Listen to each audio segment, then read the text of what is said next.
इसमें कुछ गंदगी है, किंतु यदि आप इसे कुछ समय के लिए ऐसे ही छोड़ दोगे तो आप देखोगे ये मैल अपने आप इसके तले जाकर बैठ जाएगा।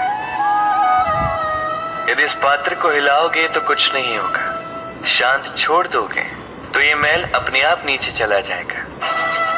उसी प्रकार जब हमारे जीवन में कोई समस्या हो, हमारे जीवन में अशांति हो, तो कोई हलचल करने से या संतोष खो देने से हमें उसका हल नहीं मिलेगा। शांत रहकर विचार करोगे तो उसका हल मिलेगा।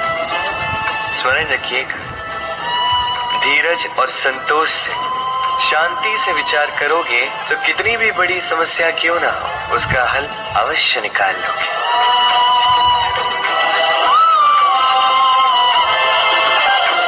क्योंकि अशांति का सुझाव शांति ही है। राधे राधे। समय, कहते हैं समय से पूर्व कुछ नहीं होता, हर बात का एक समय होता है। समय से पूर्व न सूर्योदय होता न सूर्यास्त होता। समय से पूर्व पौधों में न पुष्प खिलते हैं न फल। किंतु एक बात सोचिए, यदि वर्षा आने से पूर्व किसान भूमि ना जोते, वो बीज ही ना पिरोए, तो क्या फसल उगेगी? यदि योद्धा युद्ध से पूर्व अपने शस्त्र ही ना परखे, तो वो युद्ध कैसे लड़ेगा? इसका अर्थ ये, समय आपका जब आना है तब अवश्य आएगा, किंतु तब तक ये महत्वपूर्ण है कि आप स्वयं को उसके लिए सज्ज रखें, क्योंकि ये अवसर, ये शब्द बोलने में जितना छोटा है, ये आता भी उतने छोटे समय के लिए है और फिर निकल जाता है। अब यदि अवसर आपके हाथ आ जाए और यदि आप उसके लिए सज्ज ही ना हो, तो आपको सफलता कैसे मिलेगी? तो आप उचित समय की प्रतीक्षा कीजिए, उस अवसर की प्रतीक्षा कीजिए, किंतु तब तक निरंतर प्रयासों से स्वयं को और सक्षम बनाते रहिए, क्योंकि सफलता आपकी प्रतीक्षा कर रही है। बस उसके लिए सज्ज रहिए। राधे राधे। वाणी मनुष्य को मिली सबसे अद्भुत भेंट। ये वाणी है जो मनुष्य को संसार में सारे अन्य जीवों से भिन्न बनाती है, संसार में सबसे ऊपर ले जाती है। इसी वाणी के कारण हम एक दूसरे से संवाद साध सकते हैं। मैं अपनी मन की भावनाएं किसी से व्यक्त कर सकता हूं, कोई और उसके मन की भावनाएं मुझसे व्यक्त कर सकता है। ये वाणी ही हमारी सबसे बड़ी ढाल भी है। अब देखिए, आपने देखा होगा किसी की वाणी मीठी होती है तो लोग उससे प्रेम करते हैं, उसे अपना मित्र बनाते हैं। वहीं किसी की वाणी यदि कड़वी होगी तो लोग उससे घृणा करते हैं, उसे अपना शत्रु मान लेते हैं। ये वाणी ही है जो भाषा बनकर हमारा इतिहास लिखती है। किंतु क्या हम सच में वाणी के विषय में इतना सोचते हैं जितना हमें सोचना चाहिए? सोचिए, मनुष्य को बोलना सीखने में कितना समय लगता है। कुछ बालक 1.5 वर्ष की आयु में सीख जाते हैं, कुछ 2 वर्ष, कुछ 3। अब मनुष्य 1.5 वर्ष की आयु में बोलना सीख तो जाता है, पर क्या बोलना है ये जीवन भर सीख नहीं पाता। इस पे ध्यान केंद्रित कीजिए, समझने का प्रयास कीजिए कि बोलना क्या है। अपनी वाणी शुभ रखिए, अपनी वाणी मीठी रखिए और इसी मिठास के साथ मेरे साथ आकर कहिए, राधे राधे। हम में से कई लोग अक्सर स्वयं को अकर्मण्य मान लेते हैं, सोचते हैं अब तक इतने प्रयास किए, कुछ नहीं मिला, कदाचित आगे भी कुछ नहीं मिलेगा, और इसीलिए अपने जीवन का सारा बोझ किसी और के कंधे पर डाल देते हैं, स्वयं पर विश्वास ही खो देते हैं। क्यों नहीं समझ पाते ये बात कि जब तक पांव में कांटा नहीं चुभेगा व्यक्ति को ज्ञात कैसे होगा कि आगे नीचे देखकर चलना होगा। सूर्य को स्वयं जलना पड़ता है ताकि दूसरों को प्रकाश दे सके। रात्रि के अंधकार से लड़ने के लिए चंद्रमा को आकाश में अकेले चलना पड़ता है। नदी अपनी यात्रा कैसे बनाती है, अपना मार्ग कैसे बनाती है? इन चट्टानों से लड़कर बनाती है। यदि आप स्वयं आपकी सहायता करने में सक्षम नहीं रहे तो निश्चित रूप से आपका यह जीवन व्यर्थ ही है। स्मरण रखिएगा, इस संसार में अपने जीवन का भार अपने ही कंधों पर उठाना पड़ता है। दूसरों के कंधों पर केवल शव यात्रा चलती है। और इस संसार में जीवित वही है जो आत्मनिर्भर है।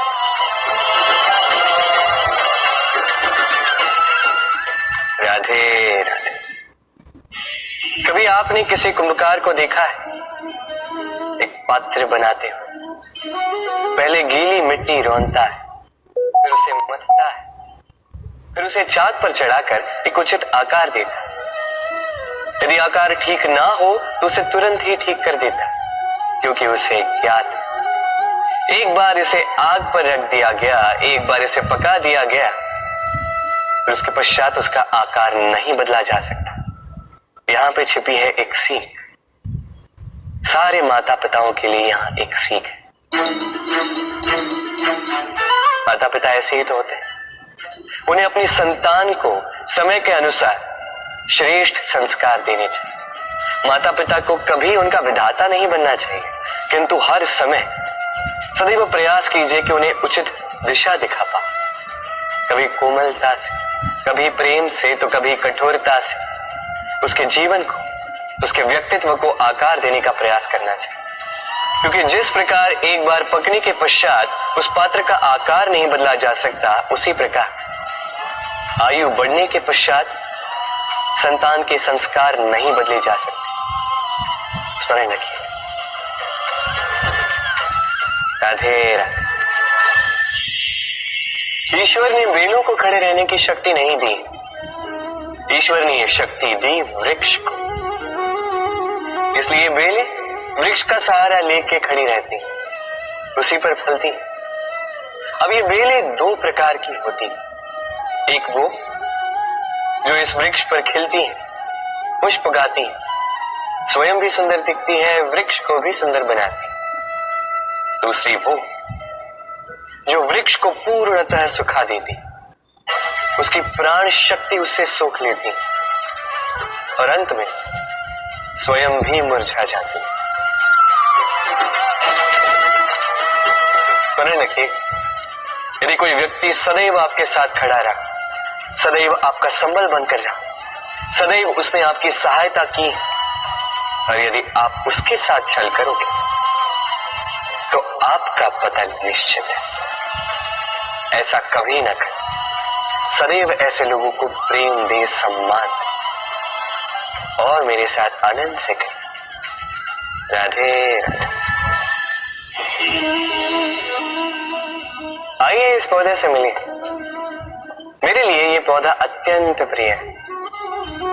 मैं इस पौधे से बहुत प्रेम करता हूं। अब सोचिए, यदि इसी प्रेम में मैं इसे दिन में 6 बार जल दूं तो क्या इसका विकास और अच्छे से होगा? क्या वो इसके लिए शुभ होगा? कदापि नहीं। इसकी जड़ें गल जाएंगी, इसकी जड़ों में जो जल सोखने की शक्ति है वो समाप्त हो जाएगी। तो आवश्यक क्या है? आवश्यक है कि उचित मात्रा में इसे जल दिया जाए। आवश्यक है कि उचित समय के पश्चात इसे जल दिया जाए। आवश्यक है कि इसे सूर्य का ताप भी सहना होगा। आवश्यक है कि हर कार्य मर्यादा में होना चाहिए। अब यही भूल अधिकतर माता पिता कर बैठते हैं।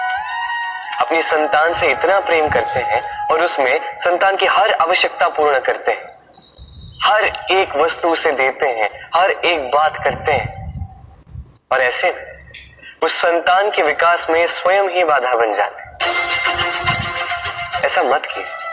ये यात्रा संतान की भी, उसे भी जीवन में आगे बढ़ना है, बहुत कुछ सीखना है, अपने बल पर कार्य करने, करने दीजिए। एक अत्यंत महत्वपूर्ण बात आपको बताऊंगा जिसे आपको स्मरण रखना है।